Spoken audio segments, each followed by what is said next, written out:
बिस्मिल्लाहिर्रहमानिर्रहीम। अस्सलाम वालेकुम डियर स्टूडेंट्स। हमारा जो आज का टॉपिक है first year mathematics chapter number 5 partial fraction है। इस चैप्टर में देखें हमारे पास जो पार्शियल फ्रैक्शन की डेफिनेशन है वो बेसिकली रिवर्स प्रोसेस है। किस प्रोसेस का? जो हम सिंपल एलसीएम मेथड करते हैं कि जब दो या दो से ज़्यादा रैशनल फ्रैक्शंस को ऐड अप किया जाता है, कंबाइन किया जाता है और सिंगल रैशनल फ्रैक्शन बनाया जाता है। इसका ही रिवर्स प्रोसेस है। इससे हम क्या कहते हैं? Partial fraction.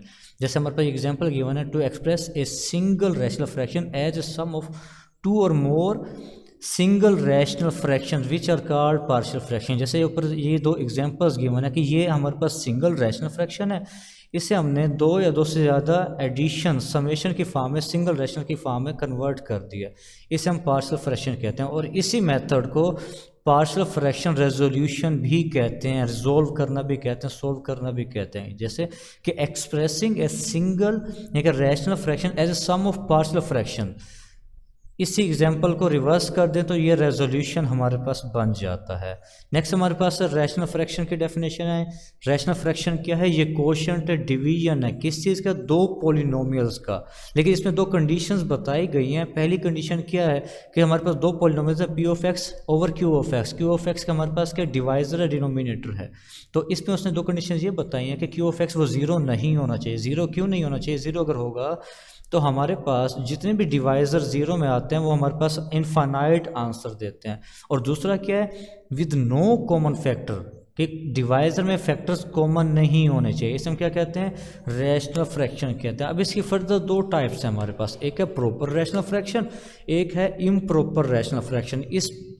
इन दोनों डेफिनेशंस में हमारे पास पॉलिनोमियल्स की पावर को डिस्कस किया गया कि प्रॉपर रैशनल फ्रैक्शन क्या है? कि ऐसा फ्रैक्शन है जिसमें पी ऑफ एक्स पॉलिनोमियल है, उसकी पावर क्या होनी चाहिए, डिग्री क्या होनी चाहिए, less than degree of polynomial Q of x. कि पी ऑफ एक्स की पावर लेस होनी चाहिए, उसमें जो वेरिएबल मौजूद है वेरिएबल की पावर पी ऑफ एक्स के वेरिएबल की पावर कम होनी चाहिए क्यू ऑफ एक्स के वेरिएबल की पावर से। जैसे ये आपके पास एग्जांपल्स गिवन है। इसमें देखें यहाँ हमारे पास 3 और x प्लस 1, यहाँ वेरिएबल की पावर 1 है, यहाँ पर वेरिएबल की पावर क्या है? 0 है। यहाँ पर वेरिएबल की पावर 1 है, वेरिएबल की पावर 2 है। तो हमारे पास क्या है? ये प्रॉपर रैशनल फ्रैक्शन है। जितने भी क्वेश्चंस होंगे उन्हें प्रॉपर रैशनल फ्रैक्शन में कन्वर्ट करके फिर सोल्व किया जाएगा। सेकंड टाइप हमारे पास क्या है? इम्प्रॉपर रैशनल फ्रैक्शन है। इसमें देखेंगे कि हमारे पास दो कंडीशंस आ जाती हैं। एक कंडीशन ये है कि जो पी ऑफ एक्स की पावर है वो इक्वल हो तब भी इम्प्रॉपर है, अगर पी ऑफ एक्स की पावर क्यू ऑफ एक्स की पावर से ग्रेटर हो जाए तब भी वो क्या है? इम्प्रॉपर है। तो डिवीजन मेथड से डिवाइड करके हम इसे प्रॉपर फ्रैक्शन बना सकते हैं। अब हम आ जाते हैं एक्सरसाइज पे। एक्सरसाइज 5.1 पहली एक्सरसाइज है। इसमें हमारे पास एक केस है। केस क्या है? वही जो हमने पीछे डिस्कस किया था कि क्यू ऑफ एक्स का हमारे पास कोई रिपीटेड वर्जन नहीं होना चाहिए, कि क्यू ऑफ एक्स रिपीट ना हो और लीनियर फैक्टर होना चाहिए। ये एक्सरसाइज 5.1 में जितने भी क्वेश्चन होंगे इन तमाम में ये कंडीशंस अप्लाई की जाएगी कि क्यू ऑफ एक्स जो है, जो डिवाइज़र है, इसमें वेरिएबल की पावर 1 से ग्रेटर नहीं होनी चाहिए। ये क्या? लीनियर फैक्टर्स तब काउंट होंगे और रिपीट भी नहीं होने चाहिए। ठीक हो गया। जैसे हमारे पास ये क्वेश्चन है, पहला क्वेश्चन है 1 और एक्स स्क्वायर माइनस 1। अब इसमें देखेंगे कि आपके पास एक्स स्क्वायर है, एक्स की पावर है, लेकिन अगर ये फैक्टराइज हो सकता है तो हम इसे फैक्टराइज करेंगे। जैसे फैक्टराइजेशन के बाद 1 time positive 1 time negative, 1 over x plus 1 and x minus 1। अब इसे सॉल्व करने के लिए हम लेट कर लेते हैं, जितने फैक्टर्स होंगे उतने ही कोफिशिएंट हम लेट कर लेंगे, a over x plus 1, b over x minus 1। अब इसे सॉल्व करने के लिए सॉल्व किस लिए किया जाता है? ये जो हमने एडिशनल वैल्यूज़ ऐड की हैं a एंड b, इनकी वैल्यूज़ हमने फाइंड आउट करनी है। इनकी वैल्यूज़ फाइंड आउट करके यहाँ पर रिप्लेस कर देनी और ये हमारे पास सॉल्यूशन बन जाएगा। तो सॉल्व कैसे करेंगे? ये सिंपल मेथड यहाँ किया गया आपके सामने, ये एलसीएम प्रोसेस किया गया है। ये क्या किया गया? एलसीएम प्रोसेस है। डिवाइजर सेम बन जाएगा, कैंसिल हो जाएंगे दोनों तरफ। उसके बाद हमारे पास ये सिंगल इक्वेशन नंबर 2 बन जाएगी। ये इक्वेशन 1 है आपके पास, ये इक्वेशन 2 बन जाएगी। अब इक्वेशन 2 में जो हमने दो फैक्टर्स बनाए थे डिवाइज़र के, 1 बाय 1 उन फैक्टर्स को सॉल्व करना है, x की वैल्यू फाइंड करनी है। इस इक्वेशन 2 में x की जगह रिप्लेस करके a और b को फाइंड आउट करना है। जैसे हमने पहले x minus 1 is equal to 0 करके x is equal to 1 answer आया, उस 1 को हमने इक्वेशन 2 में x की जगह रिप्लेस कर दिया। एडिशन, सब्ट्रैक्शन, कैंसिलेशन करने के बाद हमारे पास b की वैल्यू क्या आ रही है? 1/2। Same as it is x+1 is equal to 0 करके x इज इक्वल टू -1 करेंगे। सेकेंड फैक्टर, इसे भी इक्वेशन 2 में हम क्या कर देंगे, पुट करके सिंप्लीफाई करेंगे, ये -1 +1 कैंसिल आउट होकर b की वैल्यू क्या हो जाएगी 0। तो हमारे पास बाकी क्या बचेगा, a का आंसर। अब ये a और b का आंसर सेम उसी इक्वेशन 1 में, इस इक्वेशन 1 में हम पुट कर देंगे, इसमें पुट करके हमारे पास सॉल्यूशन, ये रिक्वायर्ड सॉल्यूशन बनेगा। अब सेम इसी तरह हमारे पास सेकंड क्वेश्चन है। सेकंड क्वेश्चन में देखें, आपको दो टाइप्स बताई थी, एक थी प्रॉपर, जो क्वेश्चन नंबर 1 हमने डिस्कस किया था, वो क्या था, प्रॉपर फ्रैक्शन।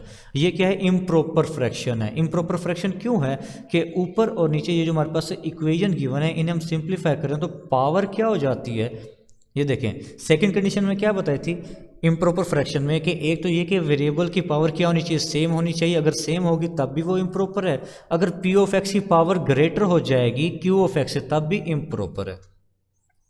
तो इसे प्रॉपर बनाने का मेथड आपको मैंने रिसेंट बताया है, वो क्या है, डिवीजन मेथड। ये सिंपल डिवीजन मेथड से हम इसे डिवाइड करके हमारे पास सोल्व करेंगे। अब इसमें x4 है, यहाँ पर क्या x² है, तो x² से मल्टीप्लाई करेंगे इस पूरी वैल्यू को, x4 माइनस x² आएगा।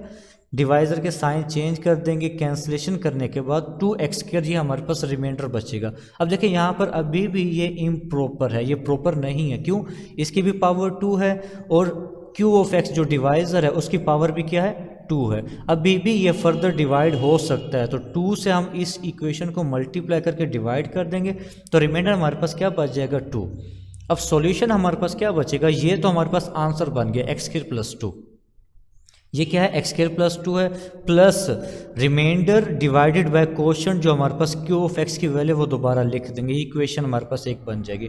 अब इस प्रोसेस, इस पोर्शन को हम नहीं चेंज करेंगे, ये हमारे पास आंसर बन चुका है। हमने सोल्व किस पोर्शन को करना है, इस पोर्शन को, 2/x²-1।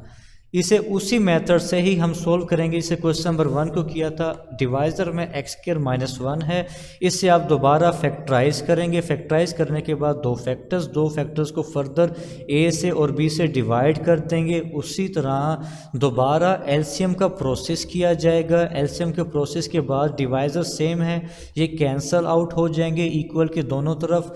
जो हमारे पास इक्वेशन बनेगी, इक्वेशन 3, इसमें 1 बाय 1 दोनों फैक्टर्स को पुट किया जाएगा। पहले हम x is equal to 1 put करेंगे, x is equal to 1 put कर दिया हमने x की जगह पर, ये पॉजिटिव नेगेटिव 1 कैंसिल हो जाएगा, बाकी हमारे पास b का आंसर बच जाएगा। ठीक हो गया, b का आंसर आ गया। इसी तरह x इज इक्वल टू -1 इसी सेम थर्ड इक्वेशन में पुट करके हमारे पास ये -1 और +1 कैंसिल आउट हो जाएगा, b की वैल्यू 0 हो जाएगी। बाकी जो हमारे पास बचेगा a का आंसर यहाँ से आ जाएगा। अब a का आंसर और b का आंसर इस इक्वेशन नंबर 2 में आप पुट कर देंगे। ये जो हमारे पास इक्वेशन है, यहाँ पर a की जगह और b की जगह पुट करके हमारे पास ये कंपाइल आंसर क्या बन जाएगा, x²+2 -1 over x+1 +1 over x-1। ये रिक्वायर्ड हमारे पास सॉल्यूशन है इस सेकंड क्वेश्चन का। जज़ाकल्लाह।